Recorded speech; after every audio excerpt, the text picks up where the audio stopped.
Ready to explore and reveal? Dive into today's question and uncover the answers together. Yes, you can put a disabled iPad into recovery mode. First, connect your iPad to a computer and open iTunes or Finder on macOS Catalina or later. Then, perform a force restart.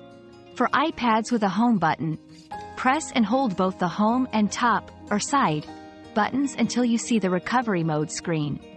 For iPads without a home button, quickly press and release the volume up button, then the volume down button, and finally, press and hold the top button until your device enters recovery mode. Select Restore in iTunes or Finder. We've quenched today's curiosity, but there's always more to learn. Keep the curiosity alive by subscribing and joining us for our next adventure.